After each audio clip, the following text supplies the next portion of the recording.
¿no? 5.600 personas. O sea, eso que han pagado con su vida, los que han pagado con su trabajo, con sus casas, con sus propiedades, pero que esto no es nada nuevo. Es desde que Jesús trajo su reino a esta tierra.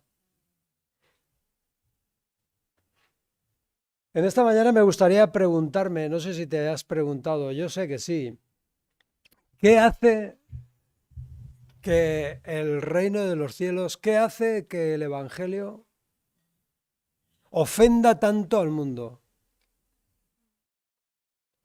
¿Qué hace que un pueblo pacífico, un pueblo que lo único que pretende es que las personas vivan en libertad, qué hace que se levante tal oposición? ¿Qué hace que sea la iglesia más perseguida en este momento en la tierra? ¿Qué hace tan ofensivo el mensaje del Evangelio? ¿Te has parado a pensar? No es un pueblo que quiera tierra, no es un pueblo que quiera propiedades, no, es un pueblo que quiere vivir en libertad su fe y que quiere que otros puedan vivir esa felicidad de verse libres, ¿verdad? Es tremendo. Bueno, realmente la respuesta la conocemos, ¿verdad? Hay alguien que no tiene ningún interés, vamos a decir quién es. Es el diablo, el enemigo de Dios, que no tiene ningún interés en que el mensaje del Evangelio alcance vidas. Pero desde el principio. Hoy vamos a terminar el capítulo 1 de Juan y vamos a ver cómo, de qué manera también trató de impedir que el mensaje del Evangelio brillara.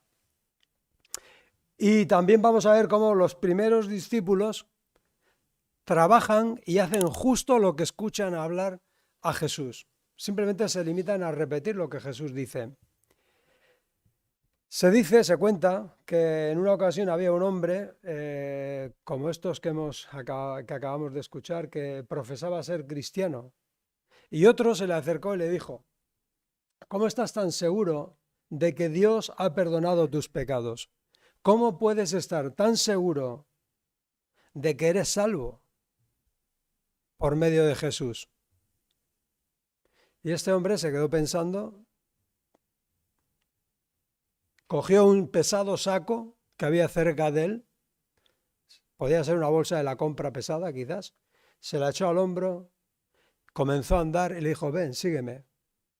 En un momento dado, cuando habían recorrido un tramo, el hombre cristiano soltó el saco y lo dejó caer y siguió andando.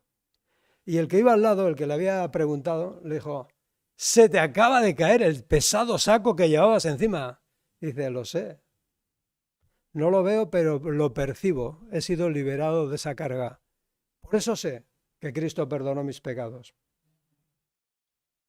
porque ya no vivo con esa carga pesada. El pueblo cristiano no trata sino de dar una solución a ese problema que tantas y tantas personas no quieren reconocer en su vida. Y es simplemente la palabra pecado, una palabra que está en desuso, que nadie quiere escuchar. Fijaros bien que hay muchas iglesias donde la palabra pecado no se quiere nombrar, porque no es popular. Hablar de pecado en la iglesia no atrae gente, no llena iglesias. Pero si no somos capaces de hablar del problema, ¿cómo vamos a ser capaces de ofrecer una solución? La Biblia es la historia de la redención. Desde que se origina el problema con los primeros padres allí en Génesis hasta la victoria de Apocalipsis. Es la historia de la redención y solamente tiene un protagonista, que es Cristo, de principio a fin. Hoy nos vamos a centrar precisamente en la redención, en lo que significa ser redimidos. Podemos hablar de qué es la justificación, qué es la salvación, qué es la santificación. Todo esto se produce en la vida de una persona que está bajo la autoridad de Cristo, pero hoy nos vamos a centrar en la redención. Dice el apóstol Pablo en su primera carta a los Corintios, verso 20 del capítulo 6, porque Dios os compró. Porque Dios os compró a un alto precio. Por lo tanto, honrar a Dios con vuestro cuerpo. Y el apóstol Pedro tiene un mensaje similar. El apóstol Pedro en su primera carta, capítulo 1, verso 18, dice, pues vosotros sabéis, y si no lo sabéis, os lo tendríais que saber, pues vosotros sabéis que Dios pagó un rescate para salvaros de la vida vacía que heredasteis de vuestros antepasados. No fue pagado con oro ni plata, los cuales pierden su valor, los cuales son perecederos. El oro y la plata dentro de unos años no va a tener valor ni para ti ni para mí. Ni tu piso, ni tu coche. Todo eso no va a tener ningún valor para ti, pero para mí tampoco. Pero los cuales pierden su valor, sino que fue comprado con la preciosa sangre de Cristo, el Cordero de Dios que no tiene pecado ni mancha. De eso vamos a hablar hoy, del Cordero de Dios. El Cordero que fue ofrecido en pago por nuestra vida.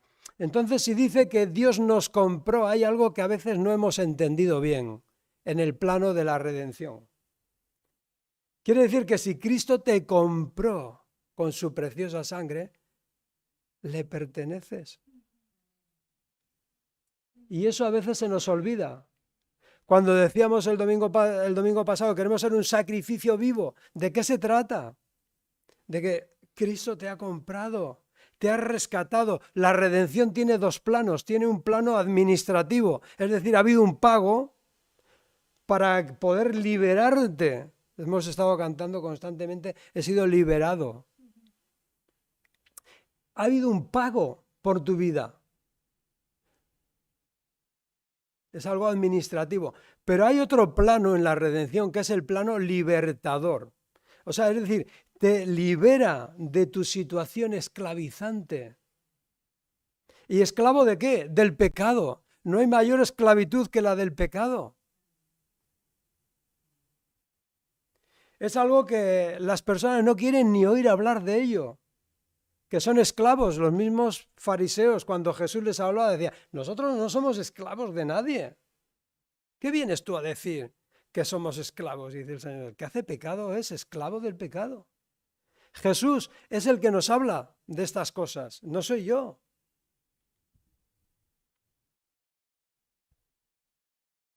No solamente nos libera el Señor, paga por nosotros y nos liberta, sino que nos liberta con un propósito. ¿Y cuál es ese propósito? El de ponernos en su obra, en que podamos trabajar. Mira, cuando yo estaba pensando esta semana en la redención y lo compartía en la vigilia, me venía a la mente una imagen constantemente. Y era la imagen de Cristo sosteniendo el peso del pecado. Y veía a personas que estaban bajo la autoridad de Cristo, en obediencia, trabajando, viviendo libremente, porque Él estaba sustentando ese peso para que no recayera sobre ellos. Pero también hay personas que están fuera de esa autoridad, que están soportando las consecuencias de sus pecados.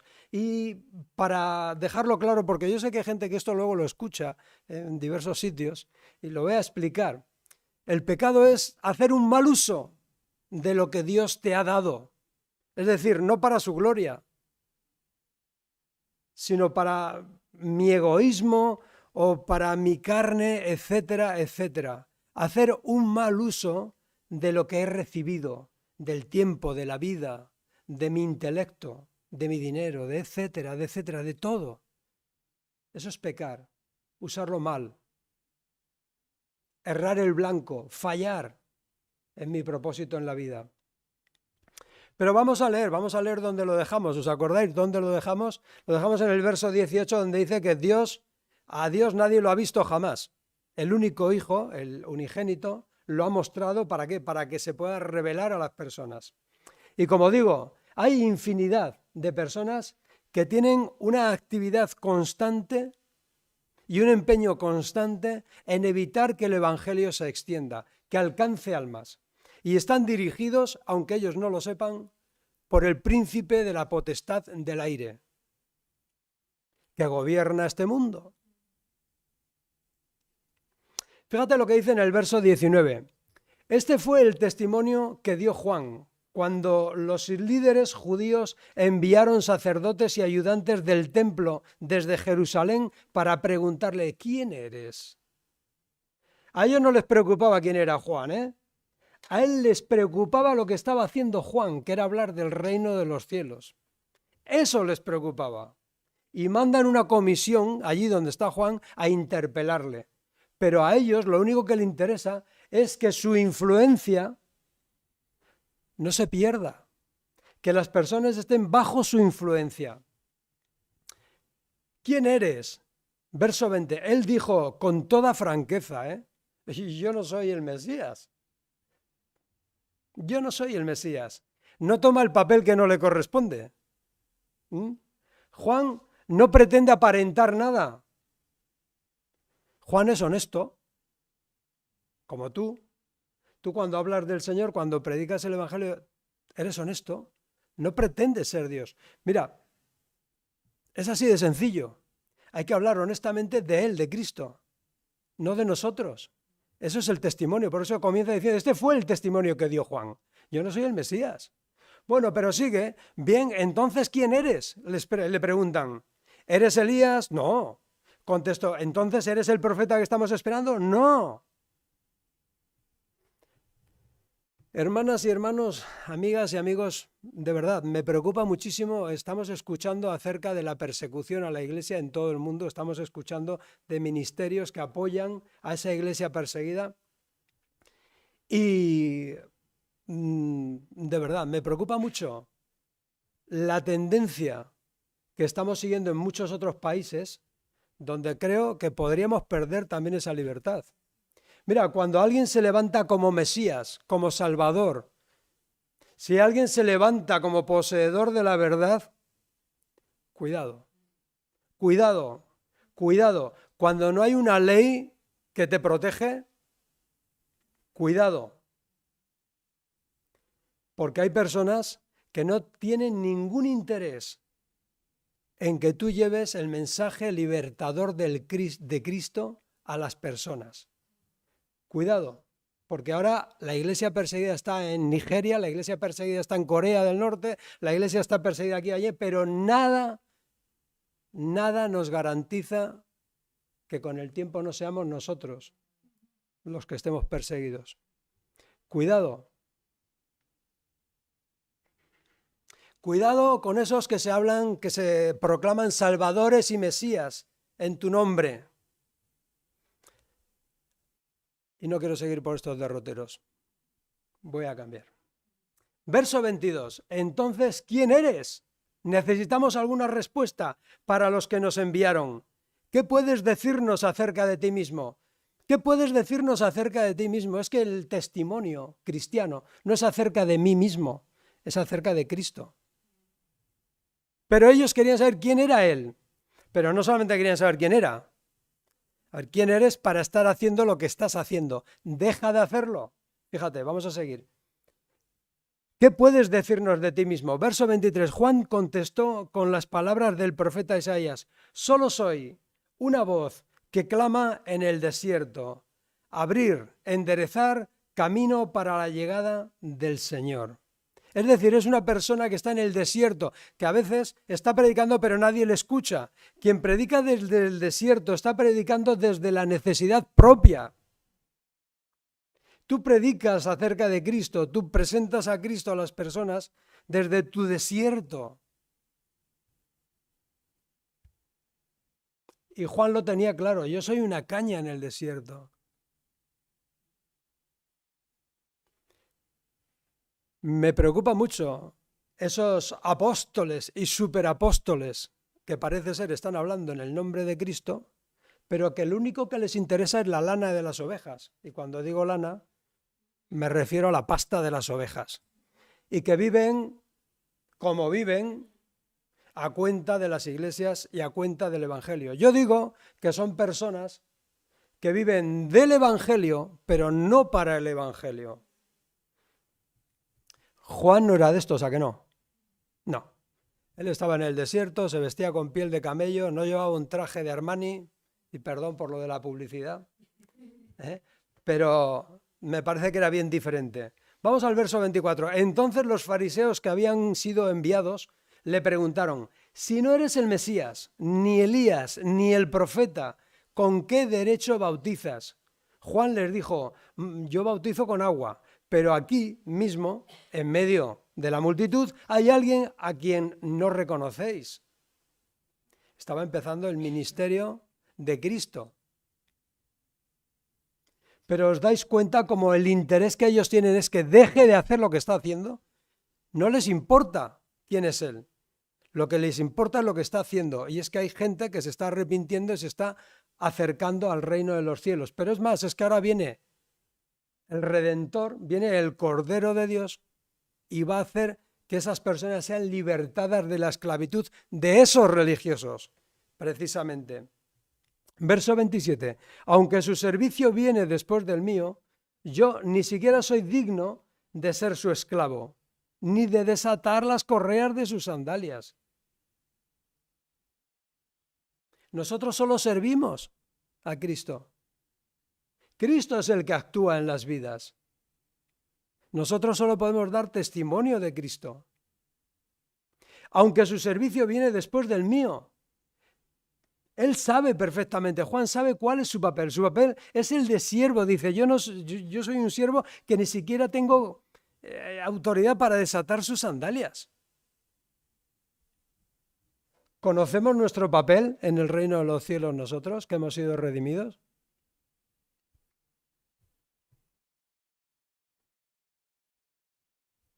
Somos simples siervos. Y dice el Señor en una parte del Evangelio, dice, y el siervo cuando hace todo lo que debe, ¿qué tiene que decir? ¿Os suena ese versículo? Dice, el siervo cuando ha hecho todo lo que tiene que hacer, tiene que decir, siervos inútiles somos porque hicimos aquello que teníamos que hacer. ¿Qué eres?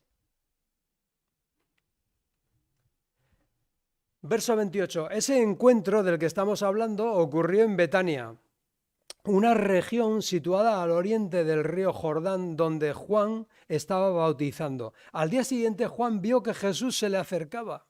¡Ay, qué maravilla! ¿Te imaginas, no? Mirad, el Cordero de Dios que quita ¿el qué? El pecado del mundo. Eso es el Evangelio, ¿eh? Lo demás son milongas. Eso de que te digan, qué bueno, cuánto puedes tú, cuánto puedes hacer, qué grande eres. Pamplinas. Pamplinas. El Evangelio es que el Cordero de Dios pagó por mi vida y me redimió y ahora vivo libre gracias a lo que Él ha hecho. Y que ahora puedo ser su siervo, que ahora puedo transmitir su luz un poquillo con su ayuda. Pero Juan ni lo duda. No dice, anda, el Cordero de Dios se calla, no, ahora que estoy aquí ganando popularidad, ahora que me estoy haciendo popular, mejor me callo. No, él le dice a los que están allí, le dice,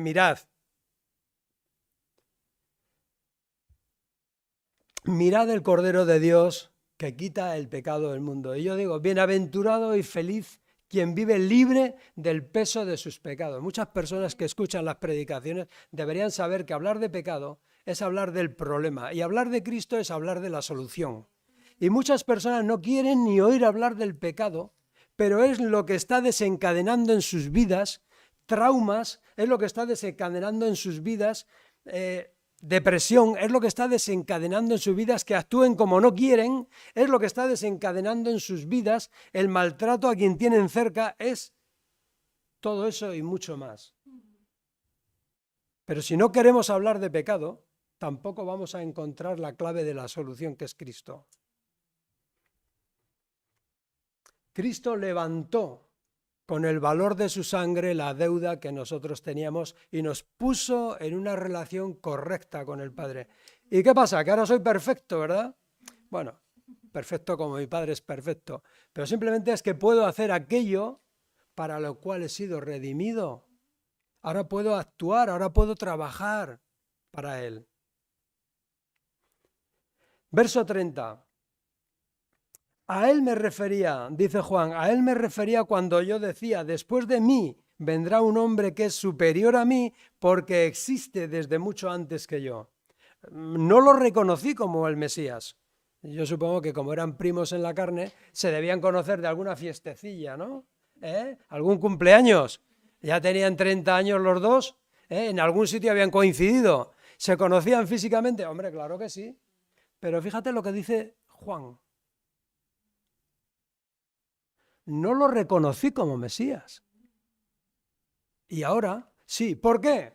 Porque aunque estuve bautizando con agua para que Él fuera revelado a Israel, entonces Juan dio testimonio. Vi al Espíritu Santo descender del cielo como una paloma y reposar sobre Él. Yo no sabía que era el Mesías, pero cuando Dios me envió a bautizar con agua, me dijo, aquel sobre quien veas que el Espíritu desciende y reposa es el que bautiza con el Espíritu Santo. Y vi que eso sucedió con Jesús. Por eso doy testimonio de que Él es el Hijo de Dios. Se conocían físicamente y el Padre ya le había advertido a Juan, aquel sobre el que veas que el Espíritu reposa en forma de paloma. Ese es el Mesías, ese es el unigénito. ¿Cómo vamos a testificar de este Mesías si no lo conocemos personalmente? ¿Qué voy a decir? Bueno, pues vamos a ver cómo los primeros discípulos empiezan a testificar, porque puede ser un ejemplo para nosotros. Ellos simplemente repetían las palabras que escuchaban de Jesús. Por eso tenemos que tener el oído agudo y afinado a la palabra de Jesús. Por eso es tan importante conocer el Evangelio de primerísima mano y no dejar ni un solo día de meditar en él. Pero fíjate que estamos hablando de que bautiza con el Espíritu Santo. Estamos hablando de la presencia real que libera del poder del pecado. Estamos hablando de que Cristo está en nosotros, que somos templo de su Espíritu Santo. No es que Él ya esté ahí y podamos verlo. Es que Él está en nosotros. Y esta presencia del Espíritu Santo es liberadora. ¿Liberadora de qué? Del poder del pecado. Y nos empodera. ¿Pero nos empodera para qué? Nos empodera sobre nuestra naturaleza carnal. Nos da poder, nos da libertad. ¿Para qué? Para no sucumbir al poder del pecado. La presencia del Espíritu Santo es clave en la vida de toda persona que ha sido redimida por la sangre de Cristo. Es un bien precioso. Es alguien que es amable, es alguien que te enseña, es alguien que te guía, es alguien que te advierte, es alguien que te guía a toda la verdad, es alguien que te consuela cuando estás solo, sola, cuando estás triste, cuando no entiendes por qué te pasan esas cosas. Dice que la compañía de Cristo va a estar contigo. Antes lo escuchábamos. Esa familia perseguida que le dice la madre a los hijos. Dice, hijos, no os preocupéis. Jesús va a estar con nosotros. ¿Y por qué puede decir eso esa madre? Porque siente la presencia del Espíritu Santo en su vida. A veces no necesitamos hablar tanto, a veces necesitamos vivirlo, experimentarlo. Y luego, si es necesario, decirlo. A veces lo decimos más que lo experimentamos, ¿verdad? Ahora, la presencia del Espíritu Santo posibilita para que Cristo gobierne tu vida, para que tú te puedas mover bajo su autoridad. Y quiero que te quedes con esa imagen, quiero que te quedes con la imagen de Cristo sujetando el peso del pecado y que ahora tú te puedes mover bajo su autoridad. Fuera de él, ya sabemos lo que hay.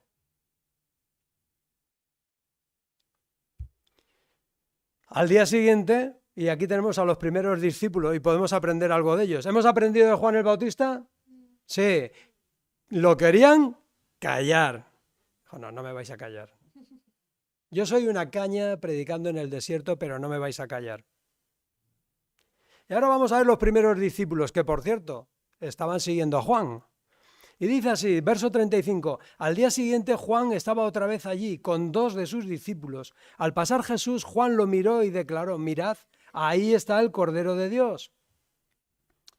Testificar de Jesucristo es glorificarlo. Luego dirá más adelante, es necesario que yo mengüe y Él crezca.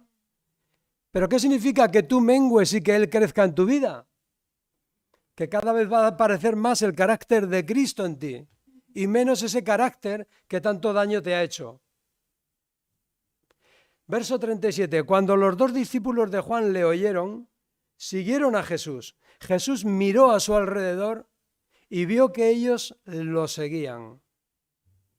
Y se vuelve Jesús y les dice, ¿qué queréis? ¿O qué buscáis? ¿O qué os mueve? ¿O qué os motiva? Les preguntó, y ellos contestaron, Rabí, que es grandioso, maestro, ¿dónde te hospedas? No sé si alguna vez te has parado a pensar en este versículo 37. Para mí fue revelador, ¿no? Y es una imagen que siempre tengo. Yo, como tú, somos personas que queremos seguir a Cristo y queremos seguirlo de cerca. Y cuando yo decido seguir a Cristo y estar a una distancia, humildemente y como puedo, a veces percibo, siento que Jesús se gira y me mira. A veces me pilla sentado y a distancia. A veces me pilla distraído. Pero cuando te cruzas con la mirada de Jesús y Él va adelante, no te queda más remedio que seguir avanzando. Porque se te va. Dice, ven y sígueme.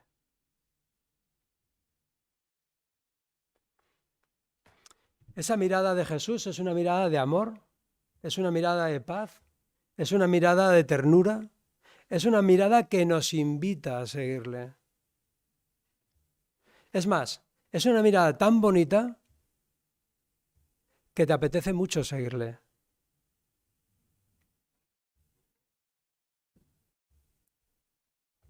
Pero para seguirlo debemos contestar a la pregunta que Él nos hace. ¿Qué buscas? Porque quizás lo que estás buscando no te lo va a dar Él. ¿Qué quieres? No se trata de que Cristo nos promete que nos va a dar todo aquello que queremos. Él nos va a dar lo que necesitamos. Una vida plena, una vida agradable, una vida de confianza, una vida de esperanza. Pero quizás no ese coche que estoy esperando de no sé cuántos miles de euros o ese pisazo en el mejor barrio de Pamplona. No. Cuando Él me invita a seguirle, cuando Él me mira y me invita a seguirle, me pregunta, ¿qué quieres? Con mucho amor.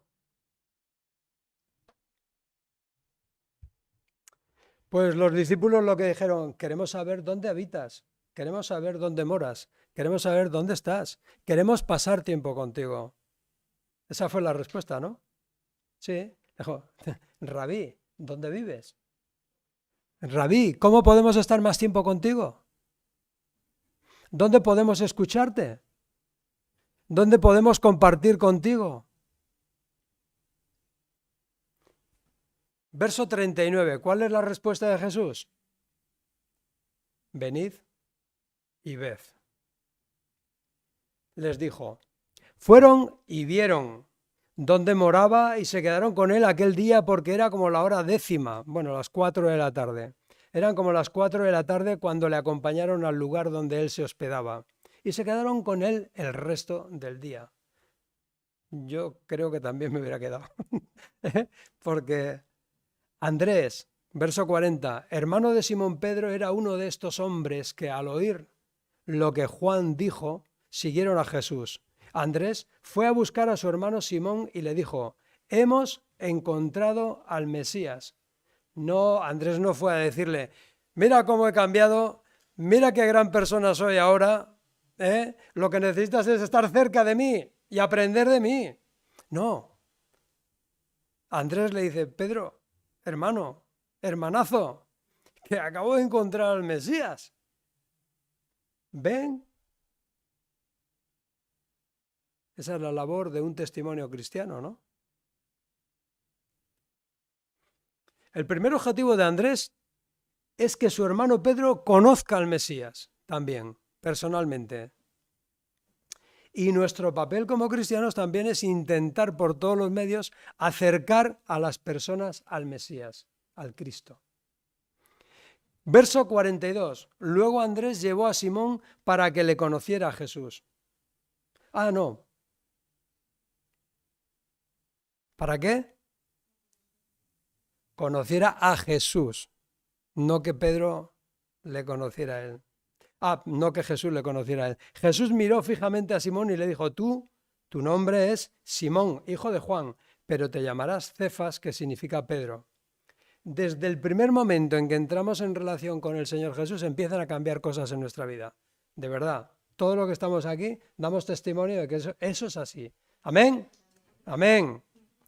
Es verdad, desde el primer momento en que reconoces al Mesías y te acercas a Él, empiezan a cambiar cosas en tu corazón.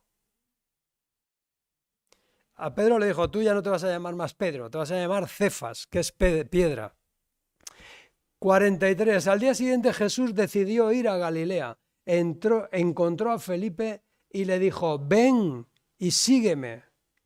¿Quién le habló a Felipe? Jesús. ¿Le hizo falta Andrés? No. ¿Le hizo falta Pedro? No. Es que al Señor no le hago falta yo. El Señor no me necesita. Pero ojo, me ha dado el privilegio de poder servirle. Me ha dado el privilegio de poder colaborar con Él en la extensión del reino. Pero no depende de mí. Hay de aquellos que piensan que ellos sostienen la iglesia, de aquellos que piensan que el reino de los cielos depende de ellos. Ay, Señor, qué falta de humildad. Al Señor Jesús no le hacemos falta. Nosotros respondemos a su llamado en gratitud, porque Él nos compró. Y nos usa. Bendito sea su nombre. Bendito sea su nombre, que nos quiere usar a pesar de cómo somos. Verso 44. Felipe era de Betsaida, el pueblo natal de Andrés y de Pedro. Felipe fue a buscar a Natanael y le dijo, hemos encontrado a aquel de quien Moisés y los profetas escribieron. Se llama Jesús, el hijo de José, de Nazaret. Bueno, la palabra Nazaret significa retoño, como árbol que nace de un tronco, ¿no? Algo así. Aquel redentor que se nos anuncia en las Escrituras toma forma y toma persona en la vida de Jesús.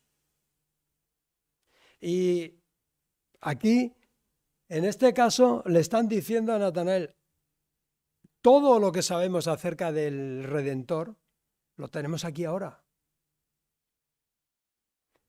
Y dice Natanael, ¿Nazaret?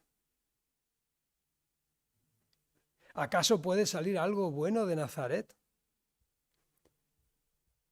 Y Felipe ha aprendido tres.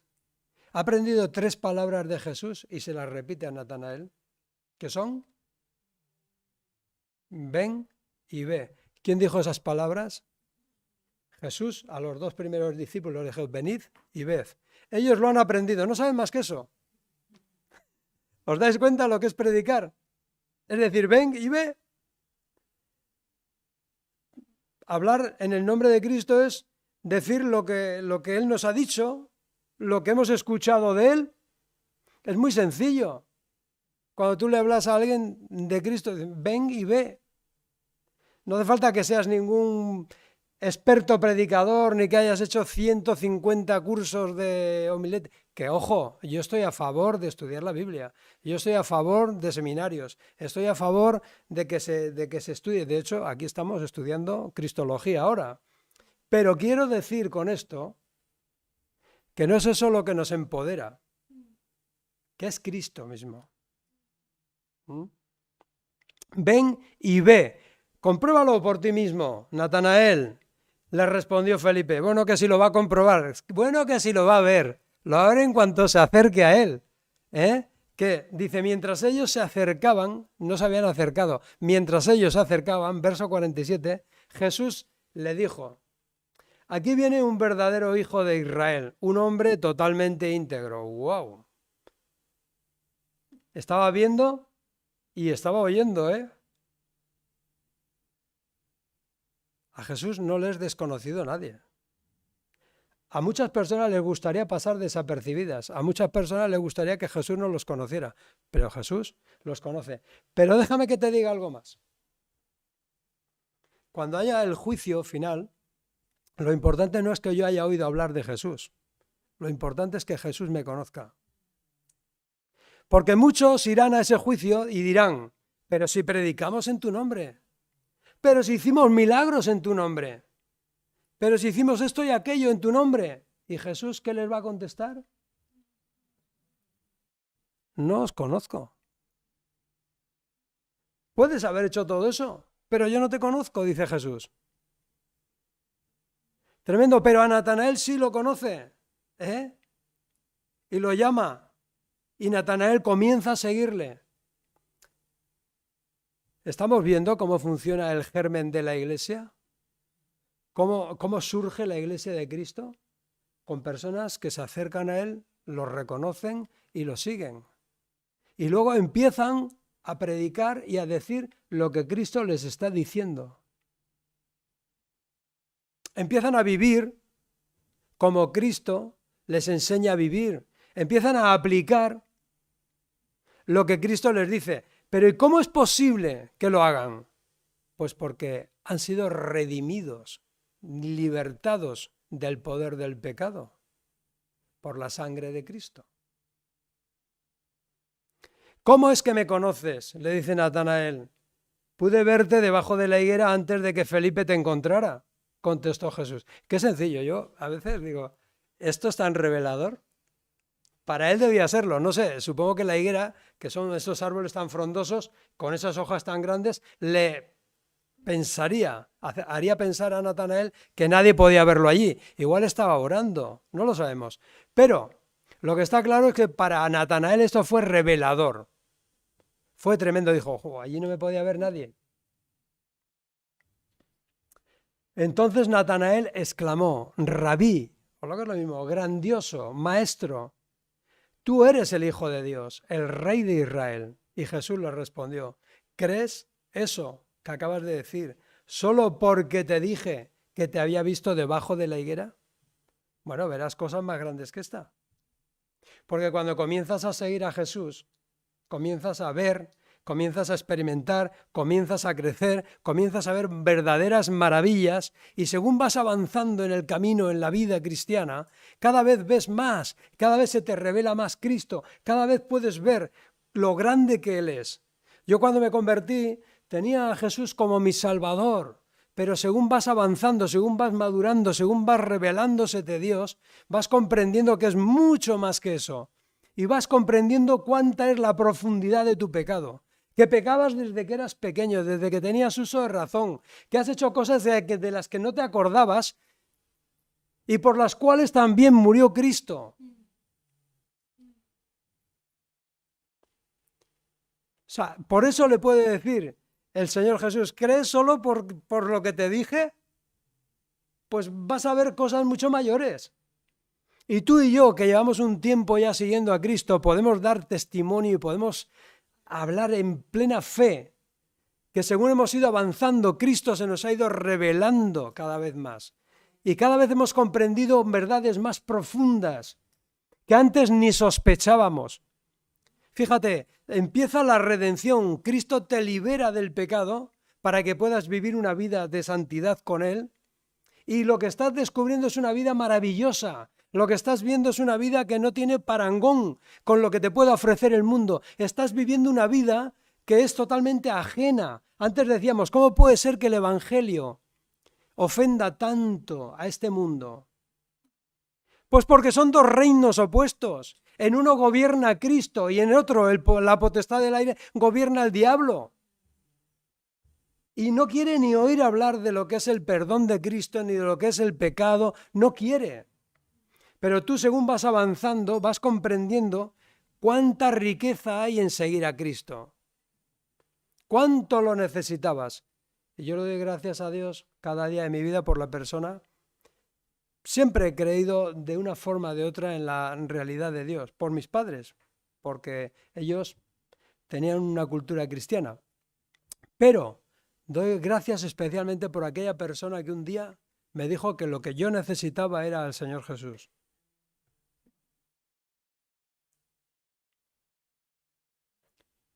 Porque en aquel momento no lo entendía del todo, pero ahora sí. Ahora entiendo. Y ahora puedo decir a las personas que son esclavas del pecado, que viven en la esclavitud del pecado, que lo que necesitan es a Cristo en sus vidas, que lo que necesitan es al Redentor, al Libertador, al que los compra para Él. Y entonces agregó, os voy a decir la verdad, dice Cristo, ya tenía 4. Estamos en el comienzo de una iglesia pequeña, ¿no? ¡Qué congregación! 4 y Jesús. Aquí somos alguno más. Pero fíjate, y el Señor da un discurso para 4. ¿Y qué más da si son 4 o son 4.000? No nos damos cuenta de que lo que importa es el valor de las palabras de Cristo. Dice, os digo la verdad. Todos vosotros, dice 3, 1 no, 2 y 2 no. No, dice, todos vosotros, si me seguís, veréis el cielo abierto y a los ángeles de Dios subiendo y bajando sobre el Hijo del Hombre, porque Él es la escalera entre el cielo y la tierra. Entonces nosotros cuando estamos en Cristo, cuando Él está en nosotros y nosotros estamos en Él, ¿qué estamos haciendo? Estamos acercando el reino de los cielos a esta tierra. ¿Te extraña que tengas oposición? ¿Te extraña que seas perseguido? Como miles y miles, como esos 360 millones de almas perseguidas por decir que su Señor es Cristo. ¿Te extraña? No te extrañes. Pero no dejes de hacerlo. No dejes de hacerlo porque dice el Señor Jesús, dice, vosotros sois la sal y la luz del mundo. No es que vayáis a ser, no. Dice, vosotros sois la sal y la luz del mundo. Y dice más Jesús, dice, y una luz no se enciende para meterla debajo de una alfombra. Una luz no se enciende para meterla debajo de un canasto. Una luz se pone alta para que sea vista y para que alumbre a las personas que pasan cerca. Nosotros también tenemos un papel como personas, como individuos, como hijos de Dios, como seguidores de Cristo, pero tenemos un papel también como congregación. Y es que su luz, no nuestra luz, y repito esto claramente, su luz, no nuestra luz, siga brillando en medio de su iglesia. Porque va a ser un faro, va a ser un foco para las personas que vayan llegando. No se trata de mí, yo pasaré, yo también soy perecedero, otros vendrán, etcétera, etcétera. Pero que su luz, su palabra, se mantenga viva para todos los que se acerquen y quieran seguirlo. Amén. Que el Señor nos bendiga.